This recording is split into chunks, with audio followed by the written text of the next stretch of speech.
ನಿನ್ನೆ ಸುರಿದಂತ ಅಕಾಲಿಕ ಮಳೆಗೆ ರೈತರು ತತ್ತರಿಸಿ ಹೋಗಿದ್ದಾರೆ. ಅದರಲ್ಲೂ ಪ್ರಮುಖವಾಗಿ ಏನು ಪ್ಲಾಂಟೇಶನ್ ಬೆಳೆದಿರದಂತ ಸಾಕಷ್ಟು ರೈತರು ಏನು ಕಂಗಾಲಾಗಿದ್ದಾರೆ. ಯಾಕಂತಂದ್ರೆ ಅವರು ಬೆಳೆದಂತ ಬೆಳೆ ಏನಿದೆ ಆ ಒಂದು ಬಿರುಗಾಳಿಗೆ ಆನೆಕಲ್ ಮಳೆಗೆ ನೆಲ ಕಚ್ಚಿರುವಂಥದ್ದು, ಅವರ ಬೆಳೆ ಏನು ಬೆಳೆ ಹಾನಿ ಆಗಿರುವಂಥದ್ದು. ಹೀಗಾಗಿ ನಾ ಒಂದು ಏನು ಗದಗ ತಾಲೂಕಿನ ಬಿಕ್ಕಿನಕಟ್ಟಿ ಗ್ರಾಮದಲ್ಲಿದ್ದೀನಿ. ಈ ಒಂದು ಗ್ರಾಮದಲ್ಲಿ ಇರ್ತಕ್ಕಂಥ ಏನು ವೆಂಕಟೇಶ್ ಹೊಸಮನಿ ಅನ್ನುವಂಥ ರೈತರ ಒಂದು ಜಮೀನಿದು. ಈ ಒಂದು ಜಮೀನಿನಲ್ಲಿ ಸುಮಾರು 2 ಎಕರೆಯಲ್ಲಿ ಬಾಳೆಯನ್ನ ಬೆಳೆದಿದ್ರು.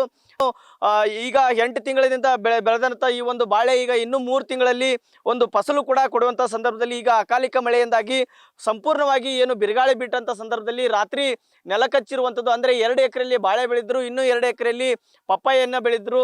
ಅಂದ್ರೆ ಏನು ಈಗ ಕೈಗೆ ಬಂದಂತ ತುತ್ತು ಬಾಯಿಗೆ ಬರದಂತ ಪರಿಸ್ಥಿತಿ ಈಗ ನಿರ್ಮಾಣ ಆಗಿದೆ. ನೋಡ್ತಾ ಇರ್ಬೋದು ಯಾವ ರೀತಿಯಾಗಿ ಸಂಪೂರ್ಣವಾಗಿ ಬೆಳೆ ಏನು ಸಾಕಷ್ಟು ಕಷ್ಟಪಟ್ಟು ಬೆಳೆದ್ರು, ಸಾಕಷ್ಟು ಏನು ಗೊಬ್ಬರ ಹಾಕಿರ್ಬೋದು, ಮತ್ತೆ ಡ್ರಿಪ್ ಇರಿಗೇಷನ್ ಮೂಲಕ ಒಂದು ರೀತಿ ಹಗಲು ರಾತ್ರಿ ಆ ಒಂದು ಮಕ್ಕಳಂತೆ ಜೋಪಾನ ಮಾಡಿ ಈ ಒಂದು ಬೆಳೆಯನ್ನು ಬೆಳೆದಿದ್ರು. ಸಾಕಷ್ಟು ದಷ್ಟಪುಷ್ಟವಾಗಿ ಬೆಳೆದಂಥ ಬೆಳೆ ಈಗ ಏನು ಅಕಾಲಿಕ ಮಳೆಯಿಂದಾಗಿ ಸಂಪೂರ್ಣವಾಗಿ ನೆಲಕಚ್ಚಿರುವಂಥದ್ದು. ಅಂದರೆ ಈ ಒಂದು ಏನು ಬೆಳೆಯಲ್ಲಿ ಬಾಳೆಯಲ್ಲಿ ಸಾಕಷ್ಟು ಲಾಭವನ್ನು ಕೂಡ ಅವರು ನಿರೀಕ್ಷೆ ಮಾಡಿದ್ರು. ಅಂದರೆ ಏನು ಲಕ್ಷಾಂತರ ರೂಪಾಯಿ ಲಾಭವನ್ನು ಕೂಡ ಅವರು ನಿರೀಕ್ಷೆ ಮಾಡಿದ್ರು. ಸಾಕಷ್ಟು ಲಕ್ಷಾಂತರ ರೂಪಾಯಿ ಕೂಡ ಅವರು ಈ ಒಂದು ಬೆಳೆಗೆ ಖರ್ಚು ಕೂಡ ಮಾಡಿದ್ದಾರೆ.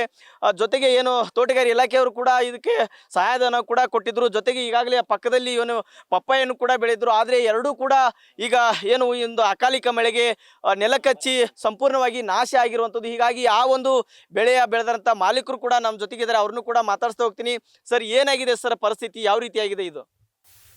ಅದು ನಿನ್ನೆ ಮೊನ್ನೆ ಅಕಾಲಿಕ ಮಳೆ ಇರಿ ಸರ್. ಆಮೇಲೆ ಇದು ಗಾಳಿ ಬಿಡ್ತದೆ, ಜೋರು ಗಾಳಿ.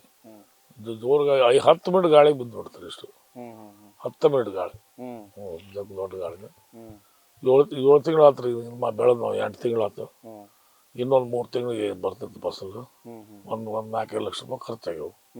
ಪಾಪ ಎಲ್ಲ ಕಾಯಿ ಹೋದ್ರಿ ವಾರದ ಈಗ ಭಾಳ ಎಷ್ಟು ಬಂದ್ಬಿಡತ್ತೆ. 80% ಎಲ್ಲ ಬಂದ್ಬಿಟ್ಟತ್ತೆ. ನಿನ್ನೆಲ್ಲ ತೋಟಗಾರಿಕೆಲ್ಲ ಎಲ್ಲ ಬಂದು ಸರ್ವೆ ಮಾಡ್ಕೊಂಡು ಹೋಗ್ಯಾರ. ಪ್ರಾಬ್ಲಮ್ ಯಾವ ರೀತಿ ಇತ್ತು ಸರ್ ಮಳೆ? ಯಾವ ರೀತಿ ಇದನ್ನೆಲ್ಲ ಬೆಳೆದಿದ್ರಿ? ಏನ್ ಅನ್ಸುತ್ತೆ ಸರ್ ನಿಮಗೆ? ಮಳೆ ಜೋರು ಇದ್ದಿಲ್ಲ, ಗಾಳಿ ಜೋರು ರೀ. ಗಾಳಿ 10 ಮಿನಿಟ್ ಗಾಳಿ ರೀ. 10 ಮಿನಿಟ್ ಗಾಳಿಗೆಲ್ಲ ಮುಚ್ಕೊಂಡ್ಬಿಡ್ತು. ರಾತ್ರಿ 7:30 ಅಂತ ಕಣ್ ಮುಂದ್ರೆ ಎಲ್ಲ ಇಲ್ರಿ. ರಾತ್ರಿ 7:30, 8 ಗಂಟೆ ಮುಂಜಾನೆ ನೋಡಿದ್ವಿ. ಎಷ್ಟೆಲ್ಲ ಖರ್ಚು ಮಾಡಿದ್ರಿ? ಎಷ್ಟು ಲಾಭ ನಿರೀಕ್ಷೆ ಮಾಡಿದ್ರಿ ಇದ್ರೊಳಗೆ? ಒಂದು 15 ಲಕ್ಷ ರೂಪಾಯಿ ಹಾಕಿತ್ರಿ ಕಡಿಮೆ. ಈಗ ಅಂದ್ರೆ ಹೋದ ಸಲಕ್ಕಿಂತ ಚಲೋ ಬಂದೈತ್ರಿ ಈ ಸಲ. 15 ಲಕ್ಷ ಇತ್ತು. ಒಂದು 4 ಲಕ್ಷ ರೂಪಾಯಿ ಖರ್ಚು ಮಾಡಿವಿ ಸರ್. ಬಹಳಷ್ಟು ದಷ್ಟಪುಷ್ಟಾಗಿ ಬೆಳೆದಿತ್ತು ಇದು ಬೆಳೆ, ಮತ್ತು ಸಾಕಷ್ಟು ಖರ್ಚು ಕೂಡ ಮಾಡಿದ್ರಿ. ಏನು ಸರ್ ಈ ತರ ಆದಾಗ ಏನ್ ಅನ್ಸುತ್ತೆ ಸರ್ ನಿಮಗೆ? ಎಷ್ಟು ಬೇಜಾರಾಗುತ್ತೆ? ಬೇಜಾರು ಬರಕ್ಕೆ ಬೇಜಾರಾಗುತ್ತೆ. ಯಾವ ರೀತಿ ಬೆಳೆಸಿದ್ರಿ ಸರ್ ಇದನ್ನೆಲ್ಲ? ಏನು ಒಟ್ಟ ಬಿಟ್ಟು ಹೊಲ ತೋಟ ಬಿಟ್ಟು ಬರುದಿಲ್ರಿ. ಅಲ್ಲ ಮಸ್ತ್ ಬೆಳೆಸಿರ್ತೀವಿ. ಏನು ಮಾಡುತ್ತೆ? ಪಪ್ಪಾಯಿ ಎಷ್ಟು ಬೆಳೆಸಿದ್ರಿ ಸರ್? ಎಷ್ಟು ಇದಾಗಿತ್ತು ಪಪ್ಪಾಯಿ? ಅದು ಒಂದು 8ನೇ ಬಂದತ್ರಿ. ಅದ್ರ ಒಂದು 8ನೇ ಬಾದ್ ಆತಿ. ಇನ್ನೂ ತೆಗೆದಿದ್ರೆ ಲಾಭ ಆದ್ರೆ ಸ್ವಲ್ಪ ಲಾಭ ಆಗಿತ್ತು. 50% ಬಂತು. ಮತ್ತೆ ಗಾಳಿ ಎಲ್ಲ ಉದ್ರಿ ಬಂದು. ಅದ್ರದ್ದು ಎಷ್ಟು ಲಾಸ್ ಸರ್? ಎಷ್ಟು ಲಾಭ? ಅದೊಂದು 1 ಲಕ್ಷ 2 ಲಕ್ಷ ಲಾಸ್ ಅಷ್ಟೇ. ಇದು ಭಾಳ ಆತ್ರಿ.